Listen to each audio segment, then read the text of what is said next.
Hello and welcome to NPS Now, your source for news and information about Norfolk Public Schools. I'm your host, Karen Tanner, and today I have a very special guest, and I'm very proud and honored to have her here today. Her name is Dr. Patricia Turner, and she is a member of the prestigious Norfolk 17.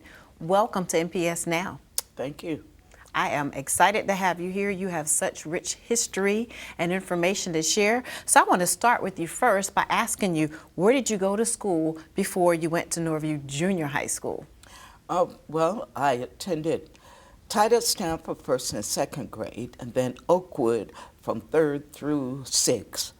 Rosemont, 1 year. No, please forgive me. It was not Rosemont. It was Ruffner Junior High for seventh grade. That was it. And then you're known for being one of the Norfolk 17, so you had to go through a lot to be a member of the Norfolk 17. Tell me about some of the things that you had to go through to be a part of this prestigious group. Well, at first it started out where none of us black children knew we were being tested. So the whole black community was tested. Then the NAACP came in, and out of that, they had maybe picked about 151 children. They were tested. That number cut down to half to about 75. They were tested. Then it was about half of them. They were tested. So the testing continued. Then they had about, I would say, half of that number. It's not because the 151 was not smart enough. It was because they didn't come after so many testing or so forth. Maybe some of them were sick or whatever the reason was. So when it got down to just a very small group, the NAACP sent lawyers such as Hugo Madison and so forth to court. Now the number has been cut down to 17 because the judge said, we're going to stop testing these children. We have done enough to them. The 17 emerged. We don't know why he stopped at 17. We may never know. My good friend and one of the 17, Andrew Heidelberg, says that he believed that there were 17 localities across the United States that were going through the process of Brown versus Board of Education at that time. Maybe he used that number. Well, after we were tested, we went to court every day for a week. We went to psychiatrists, and we had to sit before the school board. Wow. It was frightening. I can imagine. How did you feel when the governor closed those 6 schools? Well, considering that at the time he closed it, I was only 13. I was a regular child, so when school didn't open in September, I was happy. Yoo-hoo, yay, yay, no school. It wasn't that I didn't like school, but the summertime. The days were still long, it was still beautiful, who wanted to go to school? But when it continued until the end of September, it became very frightening. When the black schools were open, Jaycox, Ruffner, and Booker T, they were open. They said we had to return to our schools, but we weren't assigned to those schools. So we couldn't go to those schools. The schools that we were supposed to go to were closed. We had nowhere to go. No one would open the door. In the city of Norfolk, the white children of the time, they were out of school too. You know, that's always puzzled me. For 17 black children, they closed the schools for 10,000 white children. Wow. Who were they kidding? Powerful. Who were they punishing? The schools started popping up. They popped up in storefronts, in people's basements, in people's attics for the white children. The 17 had nowhere to go. Mrs. Carter Mason put out her own money, asked around, First Baptist Butte Street, that big church on the corner across from Scope, opened their doors and said, if they bomb us, we don't care. Those children can come here. They set up their basement for us as a school. We had a superintendent, Mrs. Mason. We had a principal, Mrs. Gertrude Perry. Teachers volunteered to come and teach us. What was your first day like? There, it was rather strange being in school with only 17 students. Different ages, assigned to different schools. Wow. I was an 8th grader, and I believe there was one other 8th grader, Reginald Young. He and I took classes together because we were the only 2 8th graders. Even though he was assigned to Blair and I was assigned to Norview Junior, at First Baptist, we were together. So after we got over the initial shock that it was only a small amount of us, we began to realize, wait a minute, this is like one-on-one. We had to do our work. We were locked in the basement as a regular school term. We never made below an A. Right. Because we had one-on-one practice. Right.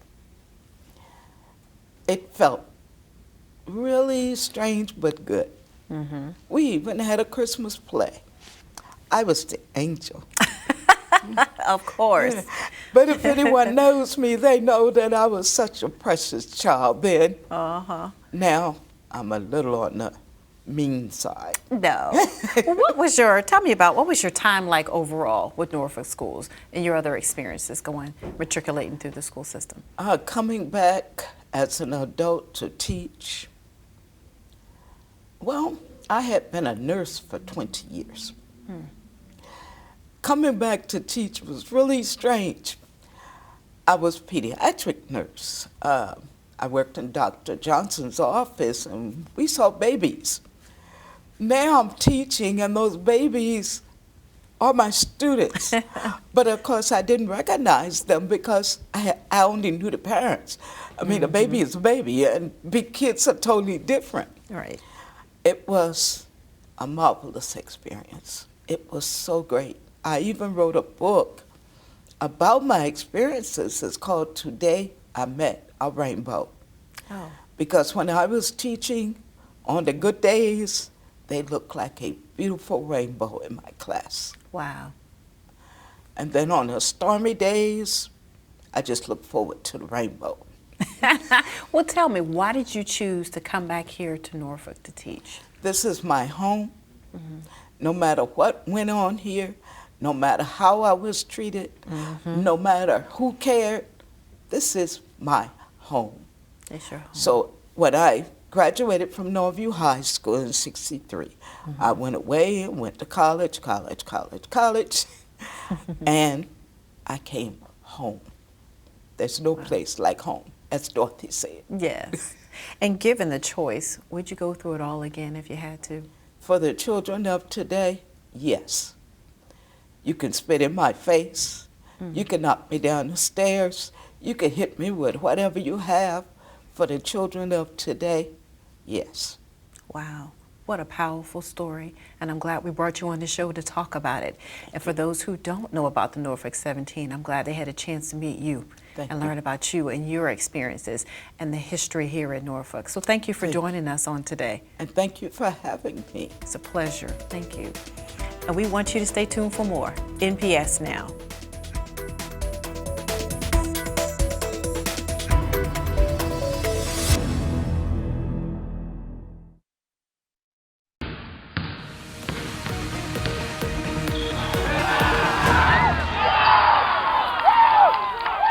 Welcome back to NPS Now. I'm Steve Sutmiller, Senior Coordinator of Athletics.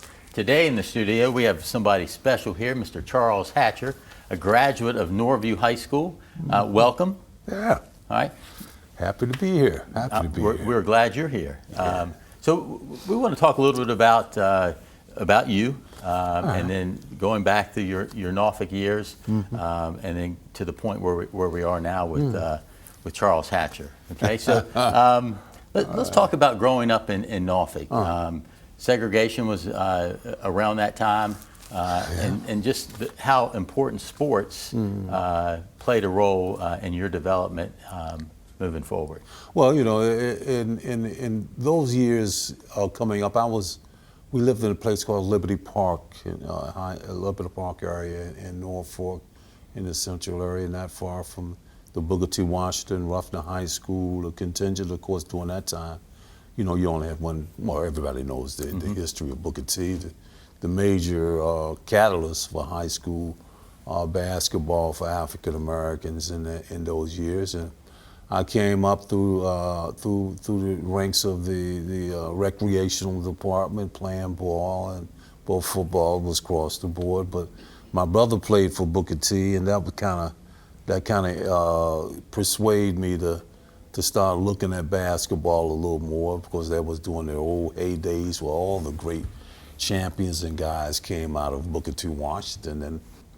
And at Ruffner, I was encouraged by guys of tremendous coaches like Sessoms, Clarence Sessoms, and Milburn, and a lot of great guys. And I had a knack, at a very early age, at, you know, like 13 or 14, I was playing with some big guys, you know, and I was getting pretty good, and grades were good. That was one of the more important things that my parents and the niche that we were coming into, grades was so important, because opportunities beyond high school and college, you know, was pretty much geared toward degree and whatnot. So it just by accident, I was in the area and playing in as a junior varsity in Booker T. I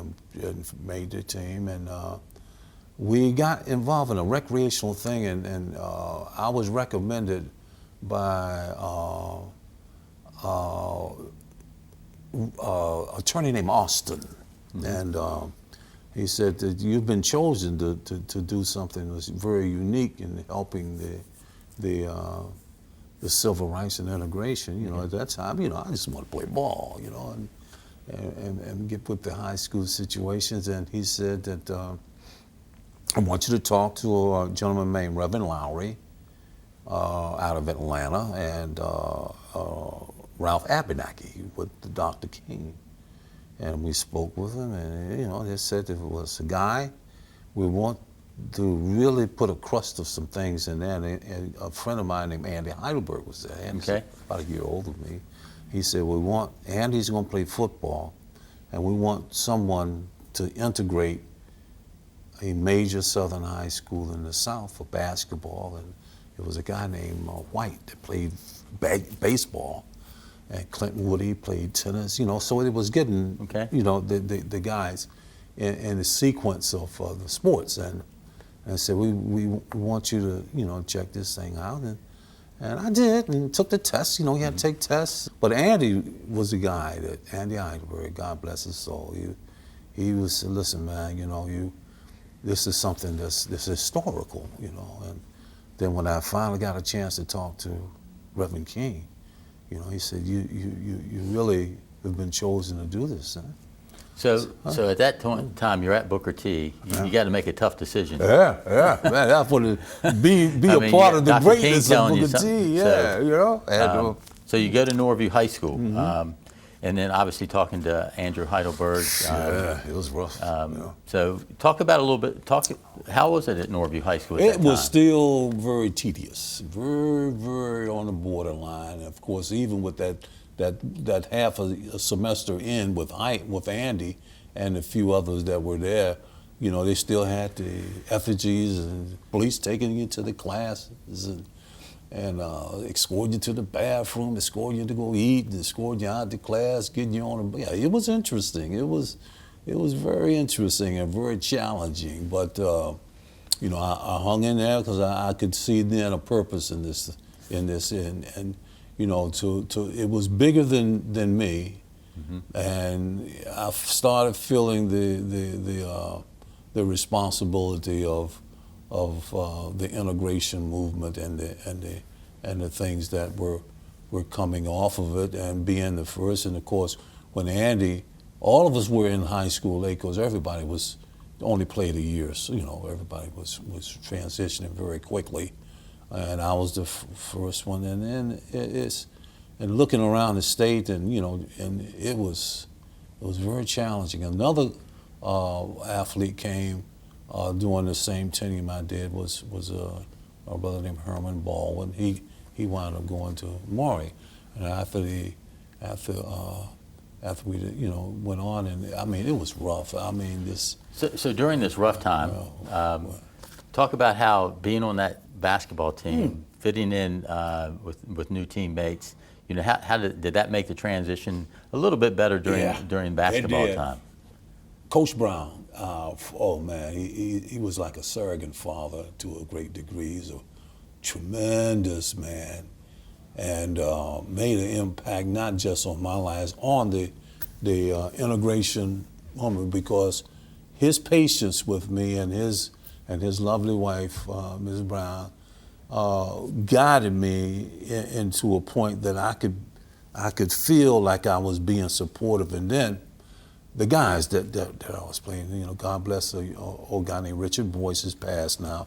But my point guard is here. His name is Chris Heineke. These are the guys that became my extended families to a great degree. Chris is here. These are guys that's something special.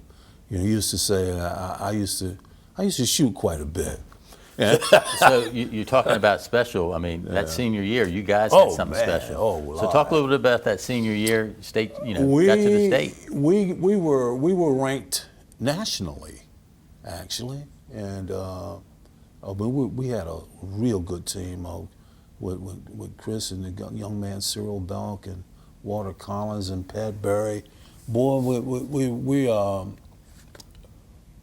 we pretty much went through the Eastern District pretty cool, and then I became the one of the leading scorers in the state and in the South, and that kind of caught on, something kind of special. And then we started getting a lot of attention nationally to Norview because of some of the things we have been doing, and lo and behold, I mean, it was one of the greatest experiences. Being, in some cases, we were the only African Americans almost in the gym, except for those that would come see us play. But so you were the player of the year. I was player of the year. First. I was the first African American in the city of Norfolk and the region to be player of the year. During that time, was voted by the Norfolk Sports Club. Actually, a good friend of mine, Lefty Drizel, was my presenter. Very we nice. talked about that, but it was great, and being the first African American to make first team all state. How'd that make you feel? I was proud. Yeah. I really was proud, not just for what I was doing and the things that I was opening up. I could see young kids coming to me, hey man, this is, I'm gonna do the same thing. I want to do it. It was a great feeling, and when I became the All-American on the Pepsi All-American team, I was able to meet the guys like his name is now is Kareem, but Lou Alcindor and Rick Mound and Willie Somerset. All these guys was on the national Pepsi Cola All-American team. That was Ed Sullivan, man. That was big time stuff, So things were really blowing, and guys like Chris. Well, I just keep blowing Chris's head. He was my point guard, but these are the guys that really made it happen for me because they made me feel special. It made me feel warm. See, sports does that. Right. And that's one of the better things that I can always look back and say the experiences here, because this tale that we're talking now this story has permeated the careers and helped me be a part of some of the greatest basketball players in the history of the game. Thanks for the lead in. Let's talk about after high school, all that success at high school. You went to over Elizabeth City, overseas. Elizabeth City for a year. Before then I went into service, and during that interim, it was Vietnam, and man, it was rough. I got drafted in the Army, and I was coming up with a guy named Mike Barrett who competed on the Olympic team, and he made it, of course. and some of the cats. Mike was out of West Virginia, All-American, played out there with Jerry West, and I played, and then I got off. I had a chance to play in the Olympic trials. I mean, go to the Olympic trials, and then I made inter service and all Navy inter service overseas and around the world, and then all of a sudden I got picked up by Elizabeth Bobby Vaughn. Okay. Great cat, great coach. And I played a year, and then from there, I had a tryout offer with a free agent draft in the ABA with the Indiana Pacers. And that's where it all started. So I was fortunate enough to, from the ABA, a couple of runs, and my career jumped off overseas. So I played in about 11 countries. Started off in Puerto Rico and Panama. Then I went to Milan, and that's where I met Joe Bryant. You know, saw little Kobe when he was little. Yeah. But and it carried on. You know, I had a great career overseas, and of course coming back when my sons Charles and Carl and son had a chance to get drafted, and of course my stepson Dominique Wilkins was doing Braille, him and Gerald, and that's where it really took off, and we just started playing all over the world, and then got involved in the Retired Players Association. Yeah, so great career. All that experience from the high school to the collegiate to overseas has led you to this second career. Let's talk a little bit about what you're doing now, the motivation that you provide for student athletes. Talk about your program. So important. The genesis of it was the old CIA, Concerned Athletes in Action, out in Philadelphia with Wally Jones, and it came to Tidewater with CIA.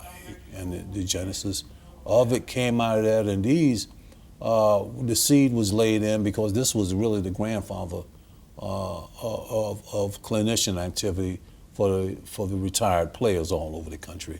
And we got involved in it, and you know, we take it so seriously because we have to be able to save our young. And we're in a dire situation, and it's been this way a long time. There's nothing that's indigenously packed in a one specific era. All the guys who have made a living playing a child's game, and that's all basketball is. You're just fortunate enough, and God bless you, to be able to make a living playing a child's game, football, other things. You got a responsibility to look back. And during our era, we had mentors, Pep Morris, Johnny Morris, you know, all these guys, my brother, you know, and they were mentors. These are guys that get yourself together and do something with, you know, because you know, you're responsible for more in life than me. And then I got hooked up with Dr. Richard Lapchuk, one of the greatest guys, a Hall of Famer. His dad was the coach of the Knickerbockers, Red Lapchuk. Met him at Virginia Wesleyan when I got a degree, and it is so important. We do all over the country with the Retired Players Association chapters, and our show is called Sports Inside and Out, Legends of Sports. It is comprised of all the great legends of sports at large. So you were able to come back and talk to students at Booker T and Norview. How'd that make you feel? Boy. And then how was it received? Well, for Booker T, it was a treat because I was able to get back to what you know, it's a new Booker T now, but it was good because I got both sides of the fence. I started off at Booker T, and during that time, you know, some guys say, "Hey man, you turncoat, you flipped on us," you know. It hurt for a while when guys used to say things like that, you know. But I stayed on it and stayed true. But at Booker T, I could see the impact of Dr. Cynthia Watson and all the guys. And then when we started getting together and seeing the impact that the school board is making now, this is very innovative. This is tremendously, and hats off to you guys. This is very rare in this country, is to see a school system that has that type of visual impact outside of New York, which is a whole different ball game. But it was good to be that, and then go back to Norview, a brand new school, and Chris took us back, you know, even though I'm visually impaired now, but just to get back and feel, you know, the pilot fever, you want Yeah. to call it, you know. Well- It was good. Well, number one, we want to thank you for coming down here. Hey, man, Number thank two, you. Yeah. the pilots are on a roll this year. They're going to need you to come back and Amen. push them to that finish line. Hey, So- listen, I'm going to tell you point blank. We're going to be here for the MEAC. We're going to have some old cats. Neil Johnson, of course, one of the great squires in New York. Knicks will be here. Wally Jones and myself, Leon Carey.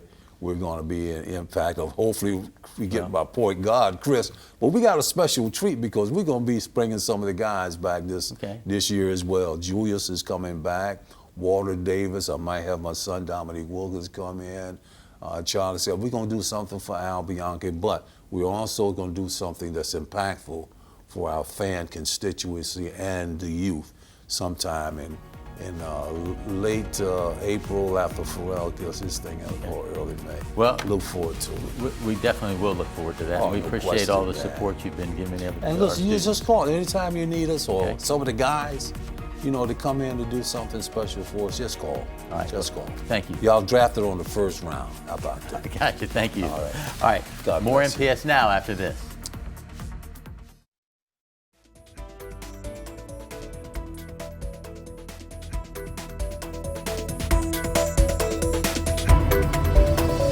Thank you for watching NPS Now. It airs weekly on WNPS Channel 47, or you can view us online at www.npsk12.com.